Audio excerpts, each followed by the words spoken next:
Hi, I'm Crash, the creator of STRM.TOOL, and in this video I'm going to be going over some FAQs about STRM.TOOL. Let's jump into it. So, we're going to open up the FAQ section, and we're actually just going to walk through this entire section, and I'll kind of expand on things a little bit. So, the basics, how does STRM.TOOL work? Well, it's basically like an internet server. You know, if you go to google.com or something like that, there's a computer on the other end that sends you the information. That's how STRM.TOOL works. But it's running on your computer. So you send information to it the same way you send information to Google or any other website. So that's how STRM.TOOL is able to work on just a single PC or from another device over the network or even over the internet if you want to be able to have cloud bots control what's going on your computer. What they do is they call up triggers. Now, triggers is just another way of saying a URL or a web address. And we build these triggers in each section. So if we go into the alert box, we copy the trigger, we fill in all the boxes, fill in all the information we want, and then we build the trigger from this. And then we can put that into any device that calls up a web address. That can be your browser on your phone, on your computer. That can be an OBS browser source. That can be your Samsung smart fridge or your Tesla screen, your browser on your Tesla.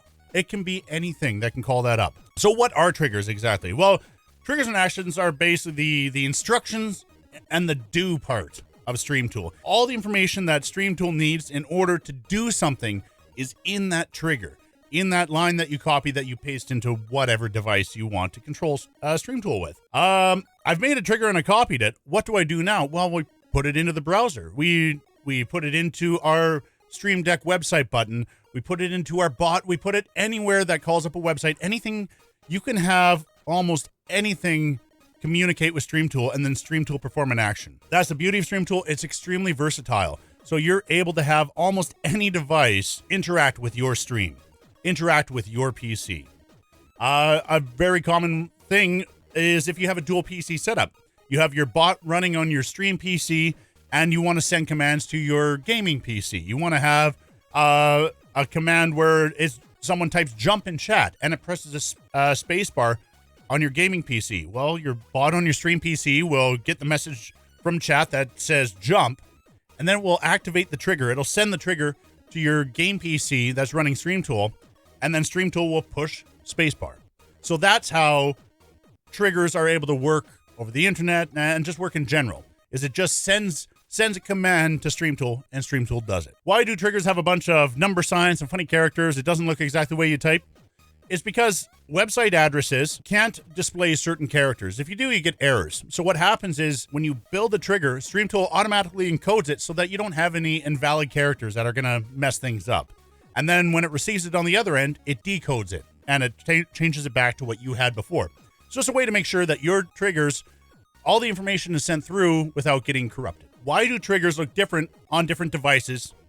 PCs, whatever. So whenever you build a trigger on the computer that's running STRM.TOOL, you'll notice at the top, it will say localhost. So for example, if I just copy this trigger and I paste it here, it says localhost. It knows, STRM.TOOL knows that if you built the trigger on the same PC that's running STRM.TOOL, it'll use that number right there. But if you built it on another computer, it would use its IP address, the address of another computer on the network, and it's a way to identify it. There's a reason for doing this. Localhost is much more reliable. If your router changes your settings around on your computers and you're just running it on one PC, localhost will always point to your local PC, no matter what, no matter how the rest of the network changes around it.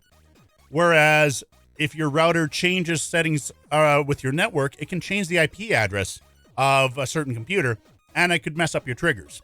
So one way to kind of get around that is if you read your router manual, you can assign a static IP to your different devices so you never have to worry about that IP changing. But that's why it looks a little bit different. When you build the trigger on the PC that's running STRM.TOOL, it'll use localhost by default. And if you do it on another device, like on your phone or another PC, it will do it using the actual network address of the PC running STRM.TOOL. And then why do I need to log in with Twitch? Well, there's two reasons for logging in with Twitch. Number one, it's so you can access Twitch tools. Now, most Twitch tools are completely free, but you still need to log in with your Twitch account so that StreamTool has the ability to access your information, like how many subscribers you have, which is not public information. So that's one reason to log in. The other reason to log in is because of premium access.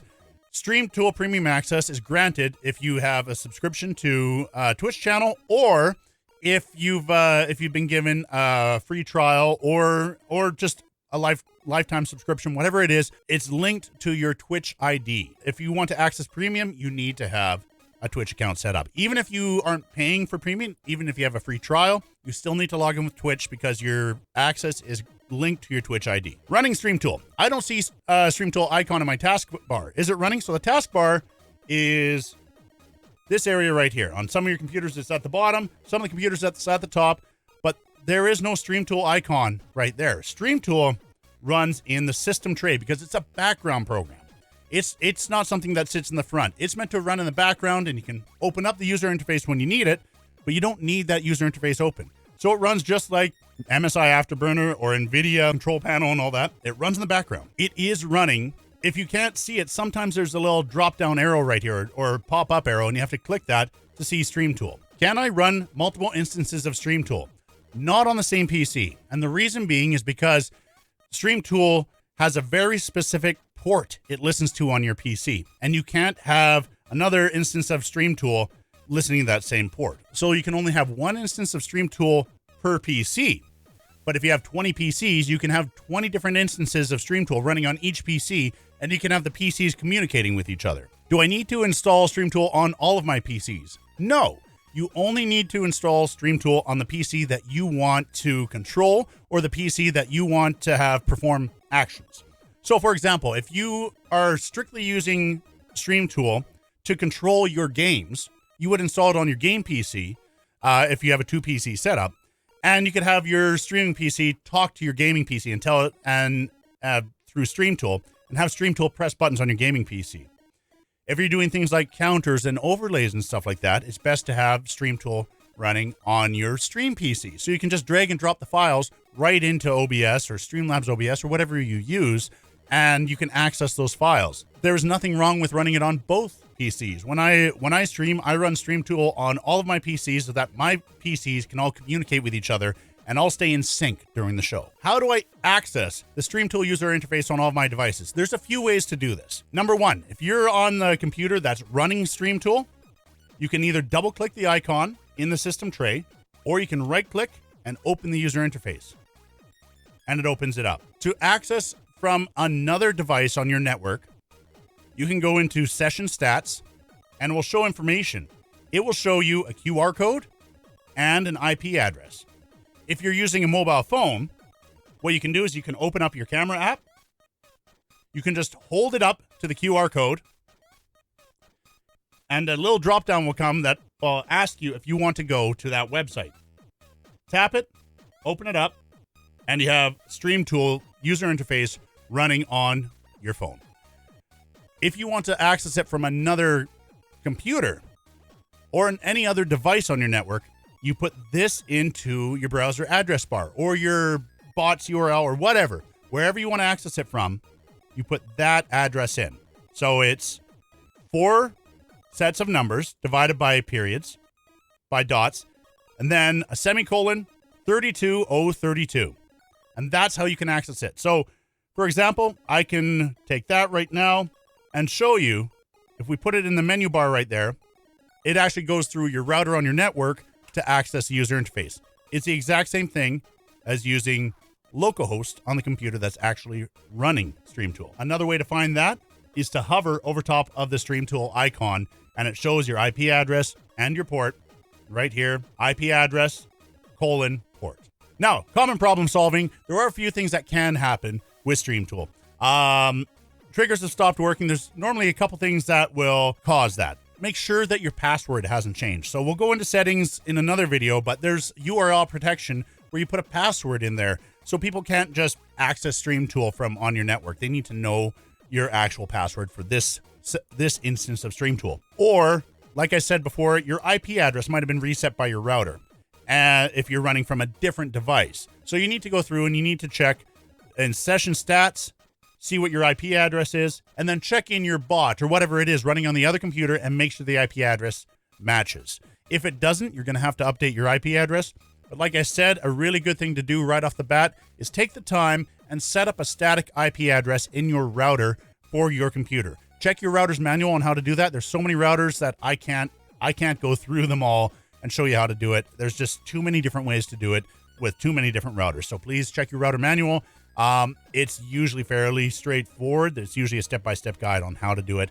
Of course, Google it as well. There's lots of ways to do that. I swapped some keys and mouse buttons, and now I can't do anything. So there is, in Premium Tools, the ability to disable and swap keyboard keys and mouse buttons. Now, if you disable your left click key on your mouse, you're going to have a hard time clicking anything. Or if you disable your entire keyboard, you can't type things back. No worries. If something like that happens, all you have to do is hold Control, Alt, Shift, and hit Home, and it will reset all of your keys back to their default settings. So, nice and easy. If all of a sudden you've disabled the wrong key and you can't do anything, just reset it. Another thing you can do is, if you're able to, shut down STRM.TOOL. Shutting down STRM.TOOL will restore the keys, or worst case scenario, restart your computer. That fixes it too. Got an error about a handler mismatch. This happens now and then. What there is there's the main STRM.TOOL app and then a handler. And the handler is what does a whole bunch of the heavy lifting so that the main app can focus on just connecting to all the devices. So it does all the connections and everything, and then it just tells the handler, hey, take care of this little thing for me. The handler has to be up to date, and it has to communicate back and forth. If there's some kind of communication glitch, which can happen, software is not perfect. There's always little things that happen, little hiccups. Something could happen on your computer, a setting change or something like that can cause a hiccup. Normally, all you have to do is restart STRM.TOOL and it'll be fine. If you find that it's happening over and over and over again, please let me know in the support Discord and try reinstalling STRM.TOOL. That's the best thing you can do. STRM.TOOL has stopped responding. That happens. As you guys know, with pretty much any software at all, you're going to get freezes now and then. STRM.TOOL is no exception. There are times when it will freeze. And of course, I always do my best to squash those bugs and find ways to prevent that from happening again. But with so many different software configurations, hardware configurations, the way people use STRM.TOOL, it's impossible for me to catch absolutely everything. But if you bring it to my attention, I will do my best to address it in a future update. But in the meantime, if it stops responding, shut it down and restart. Shut it down and restart STRM.TOOL. Should be okay. Got the error, could not connect to. If you could not connect to Twitch services or you can't connect to the STRM.TOOL server, sometimes there's a little bit of an issue. My server is up 99.6% of the time, I think it is. 99.4% of the time. But that 0.6% of the time, you might have issues loading the user interface. STRM.TOOL itself will still work. Your triggers will still work, but the user interface is having some issues at the time. So even if you can't load the user interface, STRM.TOOL, unless Twitch is down, is going to work exactly the way that it should. And finally, STRM.TOOL triggers work when I test them in Windows, but they don't work the way I expect in game. That's because the way I've designed STRM.TOOL is it should not interfere with anti-cheat systems. The last thing you want is to be able to build this really cool system where chat can interact with your game and you get kicked and banned from the game. We don't want that. So I've built it in a way that it doesn't trigger anti-cheats. But because of that, the more stringent anti-cheats don't allow it to work. So there's a little bit of a trade-off right there. And unfortunately, unless I start going into a level where you can there's a potential to get banned, we can't really do anything about that. And I don't want to put you guys in that position where you're just trying to put on a show and you get banned. If it's not working the way you expect in the game, please let me know. I'll see if there's something I can do to make it work in that specific game, provided I have time to do it. But let me know, guys. The biggest thing is if you find anything wrong, if you're confused, join the Discord. Over here on the left-hand side, join the Discord, ask questions. Lots of time we can do walkthroughs. I'll do live streams now and then, kind of walking through everything as well. But join the Discord, ask questions, and if it's a bug, I'll fix it. And if not, I'll help you figure it all out. All right, guys, that is it for the frequently asked questions. Next video, we're going to be going through settings and how to set up STRM.TOOL to work the way that you want.